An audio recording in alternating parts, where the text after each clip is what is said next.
Hi, thank you for joining me today. In this video, we are going to be drawing fabric from life. You can join me or just watch and listen.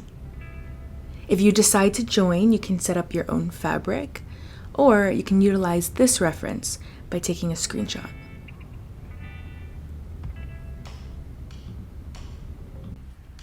I'm using a drawing board, 18 by 24 Canson drawing paper, vine charcoal, compressed charcoal, a kneaded eraser, shading stumps of different sizes,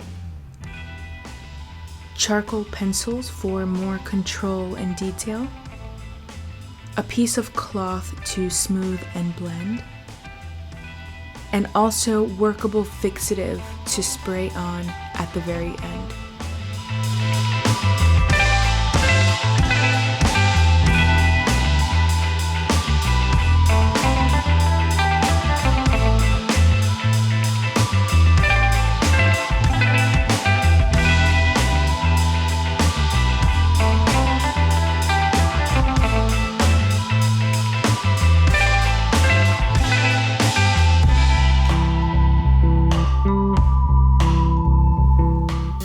The first time I did this exercise, drawing fabric from life, was in a drawing class I took while in school for art. I remember that day feeling so intimidated by all of the detail, the folds, the intricate lighting, all the subtle shifts in tone, and just everything I was expected to capture on paper. And especially in a group setting, I felt a little bit of pressure to perform, I guess. And maybe it was just me, but I didn't want to make a terrible drawing and have the only bad drawing in class. And it made me realize that art is not a competition. It's not a competition, especially in an academic, educational setting. I think sometimes as humans, we just tend to feel a little insecure when we're being observed, or if we are in an unfamiliar place around people we don't know maybe. And I think ways we can get over that, or maybe just alleviate those feelings, are to practice consistently to gain confidence in your abilities, in your drawing, in the lines that you're putting down. And it'll take some of that pressure off, and you won't be focused on someone judging your work, especially if you're not judging yourself, And then also maybe to reevaluate the need to be perfect. I think we all have it, but if we can really just analyze where that's coming from and try to work around that. If you're making art, you are winning at life, because creating is amazing.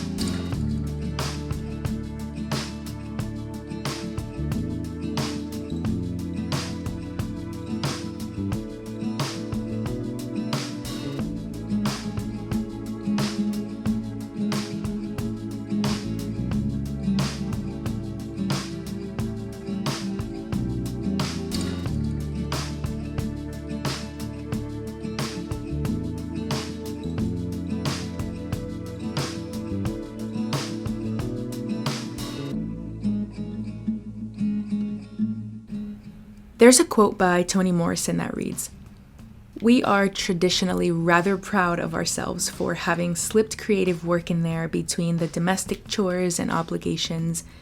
I'm not sure we deserve such big A+ for that." I think this is profound because it's hard for all of us to find balance in our lives between everything that we have going on.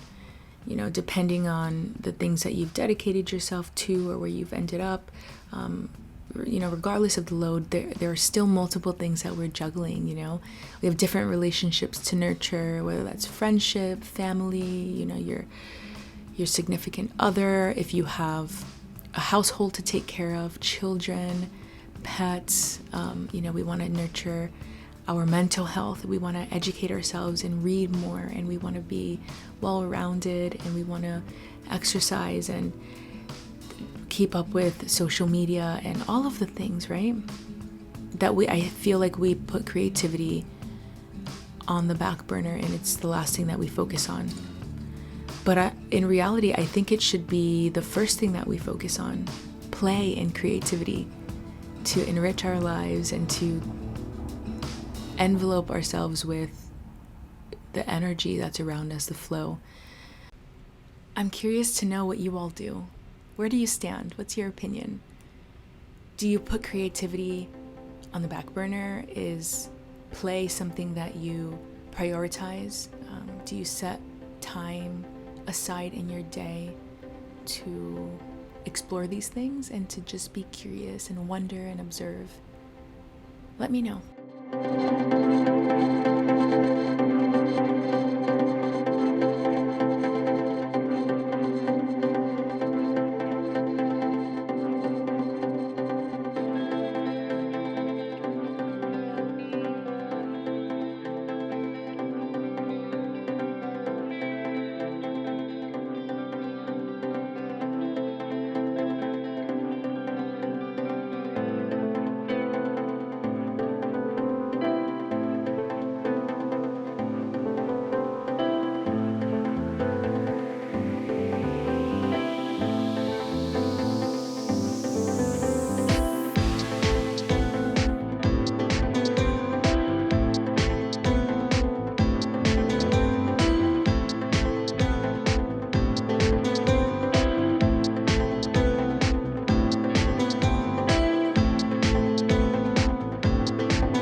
Speaking of balance, I saw an interview with Jason Silva on Lewis Howes' podcast, The School of Greatness, and he talks about discipline versus surrender, and if you balance those out right at the middle, you'll meet and have this experience of flow.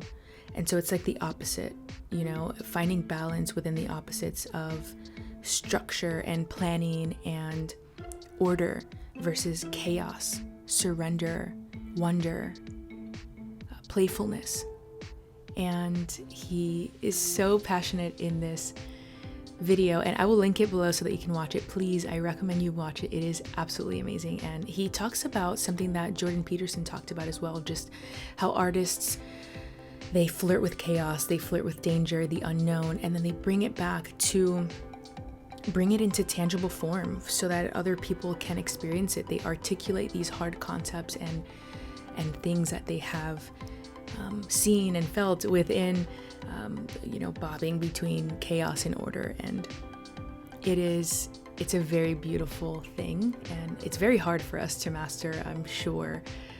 It takes tons of practice and sometimes you feel like you're all over the place, and I think we tend to stay in one area, one lane, one zone, and just try to be perfect and planning and orderly because it feels safe, and the unpredictable and the chaotic is very just that. It's chaotic, and so it might feel uncomfortable, but that's the point. The point is to find balance between those two things.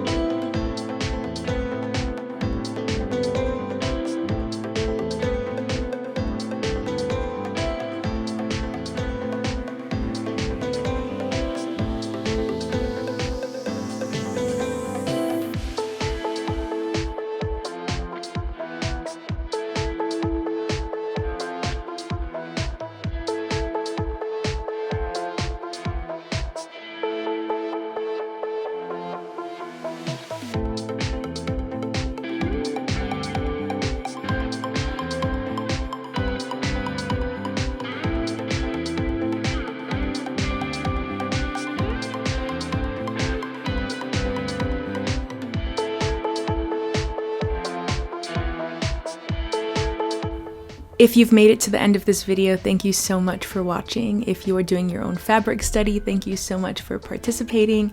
And if you'd like to share, I do have my Instagram and TikTok. My email is in the description. And I would love it if you could go ahead and like this video if you did like this video, and subscribe to my channel. I am going to be more consistent posting content on here. But yeah, it was a good one. Thank you so much, and have a great day. Keep creating.